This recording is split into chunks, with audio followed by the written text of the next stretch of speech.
राम नाम पर सरकार बनाने के मुहिम तो कुछ खास नहीं चला पर सरकार बन गई। नमस्कार, मेरा नाम सुजीत है और आप देख रहे हैं संवाद डिजिटल टीवी न्यूज। कहा जाता है राम नाम का लूट है, लूट सको तो लूट। पर जब से जो है कि एनडीए की सरकार बनी तो एक अलग तरह के स्कीम जो है कि लोगों के बीच में आया और खबरें रंग गई उससे। उसके बारे में जब लोगों के बीच में चर्चा बढ़ने लगा तो जांच के भी आदेश जैसे चीजें हो गए, आरोप प्रत्यारोप होने लगे। एनडीए से यहाँ पर जो है कि नीतीश कुमार एक बढ़त बनाए और बिहार में एक अच्छे पोजीशन पर रहे। हमारे साथ डॉक्टर कौशलेंद्र जी जो हैं, जो चिकित्सा प्रकोष्ठ जिला बाढ़ अध्यक्ष हैं, उनसे समझते हैं कि इस तरह के जो स्कैम निकल के बाहर आया, इस पर आरोप प्रत्यारोप चल रहा है।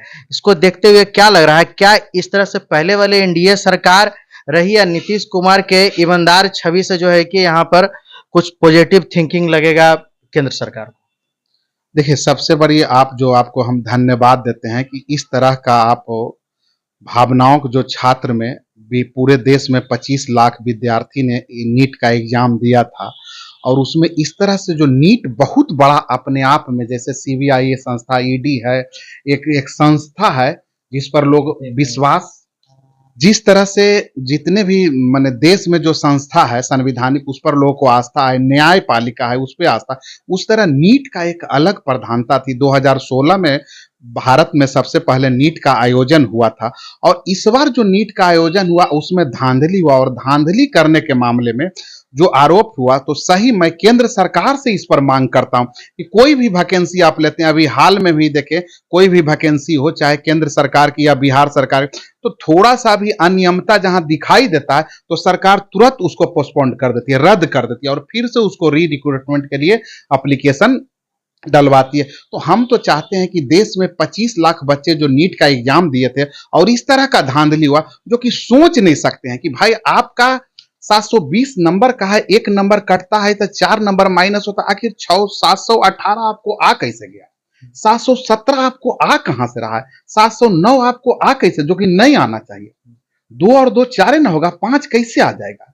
तो इस तरह से जो घटना हुआ यह दुर्भाग्यपूर्ण घटना है और इस घटना में जो हमारे बिहार के पूर्व जो हमारे उप मुख्यमंत्री माननीय श्री तेजस्वी प्रसाद यादव जी के जो पीएस जो घटना घटा, उनके द्वारा रूम बुक कराया गया, अलॉट कराया गया और वह डिपार्टमेंट में जो कराया गया कि जो पीडब्ल्यूडी का अपना उसका गेस्ट हाउस था उसमें कराया गया, बच्चों को रखा गया, तो इससे उजागर जग जाहिर होता है कि कितना हूं जनता इनको समर्थन देके मुख्यमंत्री बना दे, प्रधानमंत्री, बापे पुत प्रापत घोड़ा और ना है कुछ तो थोड़म थोड़ा।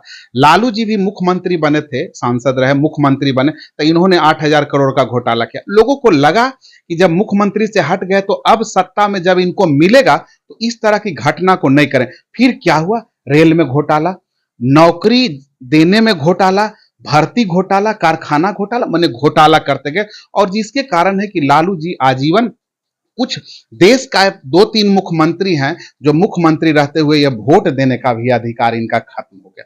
इनका बेटा का भी मौका मिला तो इन्होंने घोटाला का काम करते हैं। इससे जनता, जो 14 करोड़ बिहार की जनता है, मर्माहत है कि हम ऐसे नेता पर, हम ऐसे युवाओं को जो अपने आप को आइकॉन बोलते हैं, विश्वास नहीं जग रहा है और माननीय तेजस्वी यादव को इस पर सफाई देना चाहिए या अपने पीएस को बर्खास्त करना चाहिए या जनता से माफी मांगना चाहिए। जो देश का 25 करोड़ 25 लाख जो नीट का एग्जाम दिया था, नौजवान उससे मर्माहत है, उसके गार्जियन मर्माहत है, उससे इनको माफी मांगना चाहिए। जैसा कि ये पूरा जो है घटनाक्रम से युवा पीढ़ी जो है कि खास करके थोड़ा सा रुष्ट है, नाखुश है।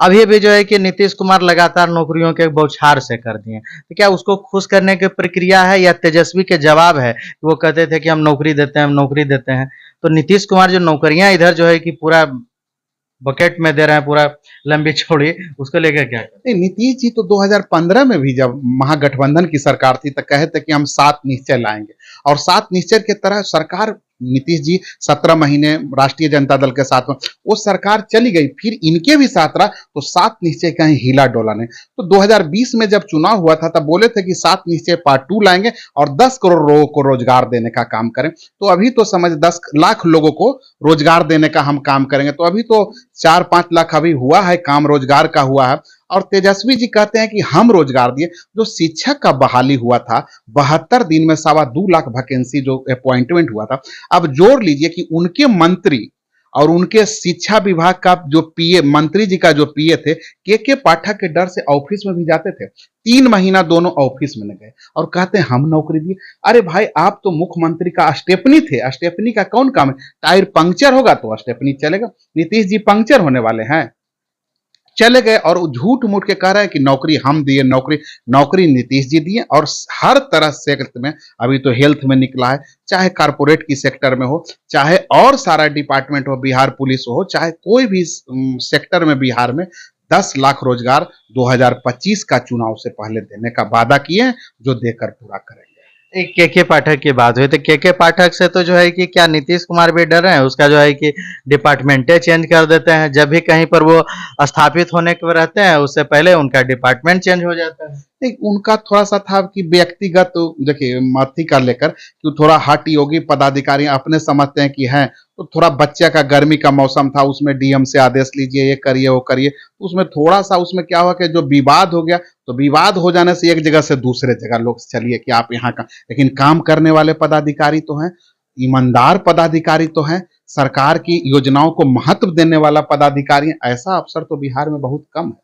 ड्राई ऑनेस्ट है और सरकार की योजनाओं को जन जन तक पहुंचाने का काम करते हैं। उनको धन्यवाद देते हैं, लेकिन है थोड़ा हट योगी है, जो चाहते हैं कि यही हो, तो मौसम अनुकूल देखकर, संरचना को देखकर, बच्चे को देखकर उनको डिसीजन लेना चाहिए। एक अंतिम प्रश्न है कि आप ललन बाबू के जो है कि सब लोग मुंगेर लोकसभा में खास करके सब अपने आप को ललन सिंह बना के चुनाव लड़ा और चुनाव में जीत बने, मंत्री बन गए और ऐसा मंत्री बने हैं कि आम पब्लिक के रिलेटेड चीजें जो है कि थोड़ा आसानी से हो पाएगा। तो मुंगेर कब जो है कि उनका स्वागत कर रहा है? मुंगेर में क्या कुछ इस तरह से प्लानिंग चल रही है पार्टी स्तर से?